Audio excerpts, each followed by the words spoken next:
This is James Elder for IFL TV in association with Macklin's Gym Bar. I'm in Las Vegas, it's big fight week.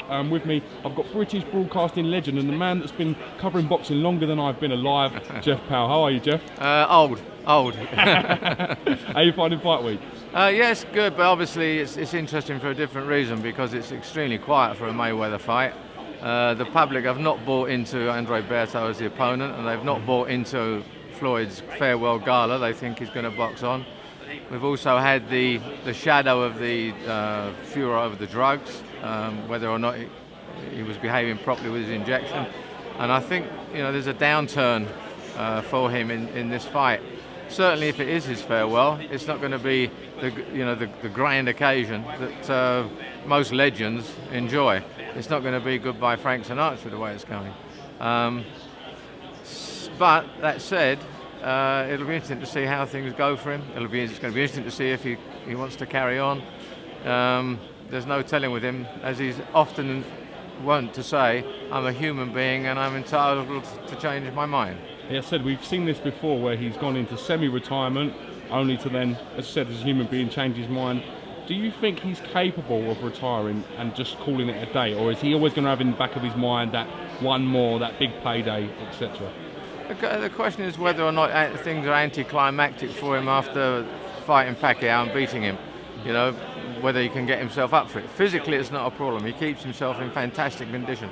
Whatever anyone may or may not think of him, this guy is a dedicated athlete. His body is always in pristine shape, which makes you think maybe he doesn't ingest too many noxious substances. So the problem will be psychological if he does quit. How does this fight cement his legacy? You said he's coming for a lot of criticism against Berto. With the benefit of hindsight, do you think that this wasn't the best fight for him to go out on? No, this fight's not. I don't think it'll damage it. The legacy is not quite what he thinks the best ever, so I don't think it'll damage it, but it certainly doesn't enhance it.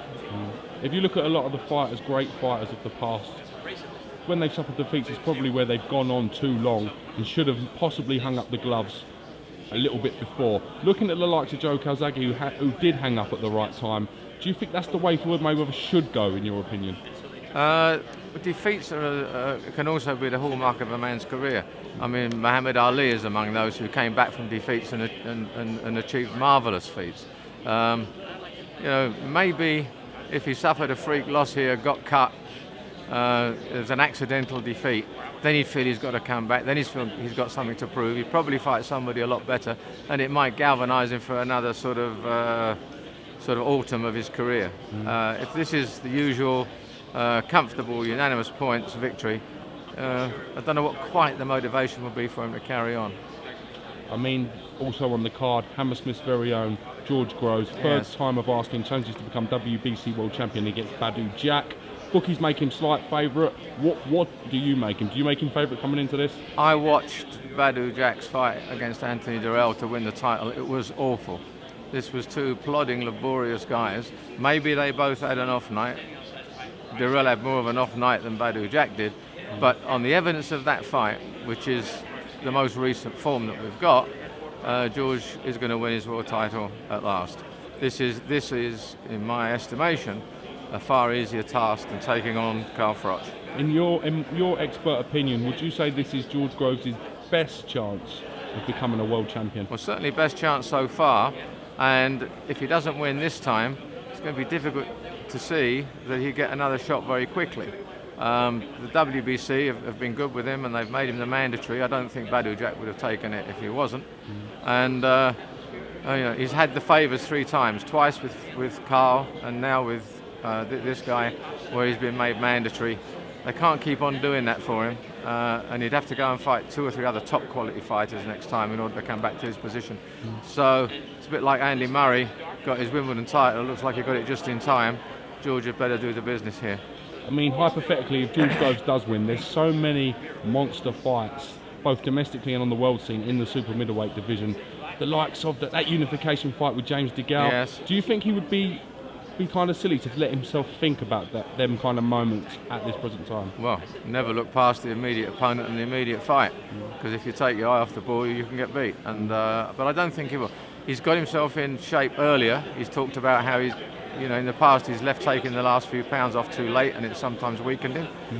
He says he feels fitter and stronger and healthier. He looks it. I think this is his time has come, and to get those big fights, though, he's got to win this. James is not going to fight him unless he has to. Why would he risk his title against him unless it was imperative? And the others will ignore him for quite a time if he doesn't do the business here. I mean, it's an exciting time both for George Groves and the super middleweight division in general. So Yes. as I said, we're all intrigued, and hopefully it lives up to expectation. I think we'll see unanimous points for Floyd and a late stoppage for George. All right, well, you heard it here first. Thank you ever so much, Jeff. I'll catch you again real soon, my man. My pleasure.